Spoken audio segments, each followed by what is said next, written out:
Then let's get this started, djWHEAT. Let's do it, Orb. Thanks a lot for joining us here for day 2 of the NASL. It is season 2. By the end of the night, we will know who is going into not only the 3rd and 4th place matchup tomorrow during Championship Sunday, but also who will be in the finals. And of course, one of these players moving on to the semifinals, and will go on to face the winner of the Mouse Sports team kill that we had just moments ago. And let's go ahead and introduce our players here on the west side of the Shattered Temple as the Green Zerg. Ladies and gentlemen, release the Kraken. Give it up for E.G. Idra. And on the eastern side of the map, his opponent, hailing from the same team, Evil Geniuses. Give it up for Puma.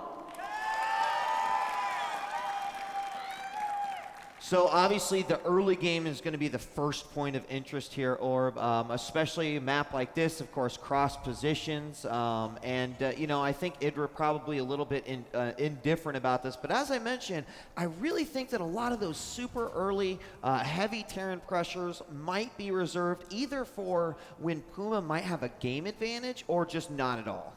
Yeah, that's absolutely true. You know, he can, of course, do that when he has, like, the 1-0. You can just be like, well, I have an advantage I can fall back on. I can go for some type of cheese. Even if it fails, you can rely back on that 1-0 and go back into a standard third game. So, you know, if he can get that momentum going, it can be very, very useful. But as we've said before, you know, if Idra can get that momentum going, he just seems absolutely unstoppable. So it's going to be up to Puma to make sure that he can secure the victory in this first game. Do you think the best way to do that, though, would be to actually throw out some cheese right away, or just to play a standard game? It's such a tough choice. It is a really tough choice, but I think at this point in time, you've got to consider the risks, especially when you are very intimate with a player like Idra and his play style and how he plays. And I guess that could also backfire because he is a great player who can also stop a lot of that. It just really depends on the circumstance, what he sees, etc. Now, we do see the hatch go down quickly outside, or rather inside of Puma's base. We've got the wall off as the Rax gets ready to complete, and he's already got a refinery down.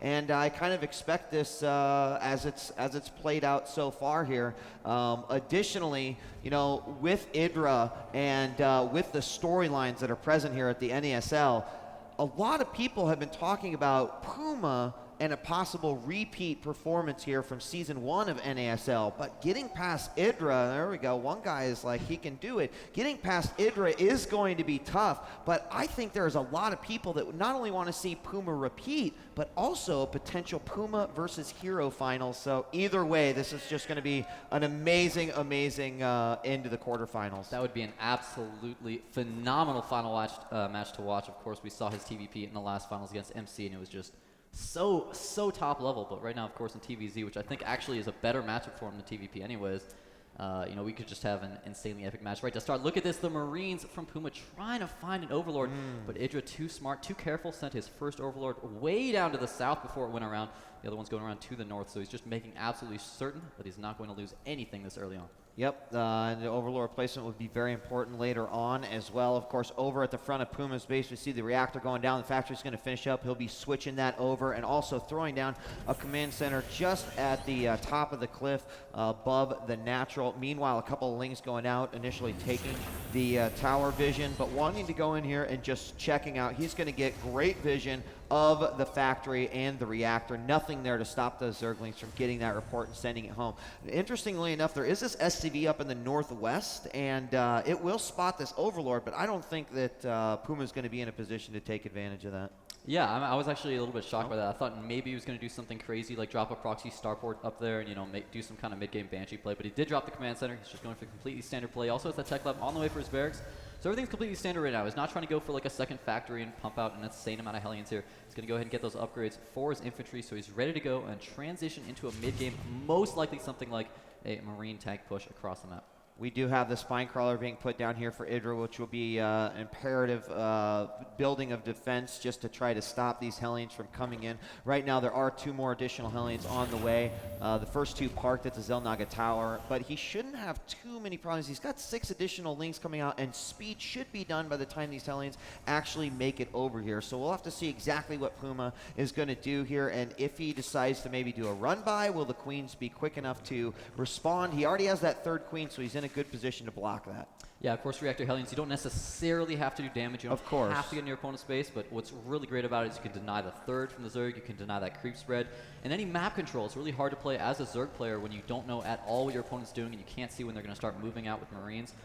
So he's just going to be able to keep these Hellions parked out here. As you said, he might just try to go for some bit of a run by, but it's so risky. As you can see, Idra does have a queen and some links at the top of this ramp. So if he, he doesn't have vision of that. If he were to just try to, riskily run up the ramp, it could be absolutely disastrous for him. Yeah, now did he see the second spine crawler? He did see that going down as well. So Idra throwing up some additional defense. Meanwhile, a couple of Lings trying to pop forward. They do see the orbital command going down, but did not see the tank at the top as far as I know. Meanwhile, these Hellions continue to just sit outside.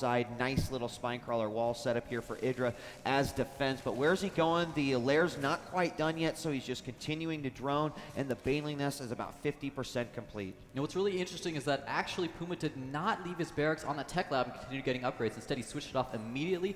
Really wanted to get siege tanks started as soon as possible. Also has that siege tech on the way. So that does mean any type of early Marine push would be a little bit less successful. Will not have combat shields, will not have stims. So perhaps this could signify that he's actually going to try to go for the longer late game macro play, try to take that third base, use siege mode to play defensively, because actually, he is moving out right now, actually, but it seems strange without combat shields. Yeah, I mean, here come the initial Banelings. I think the fact that Puma hasn't seen much in terms of unit count might mean that it's time to make some sort of an advancement, especially if he does have siege tanks. This can be a ridiculous contain here for the Terran. We might even see SCVs putting bunkers up, possibly turrets if the mutas actually do come out. Also, he's got the repair going down as well. So here it comes. The first assault will come in. There simply are not enough Lings to even take care of this. So what is Idra going to do? This could be incredibly fierce from Puma. This timing is so fantastic. The Spire's halfway done, so Idra was trying to rush out those mutas as he so often does, and now he's caught just a little bit off guard. Right now he's bringing in the drones, he's bringing in the Lings as well. The Bane's coming in, they're going to get a great surround on those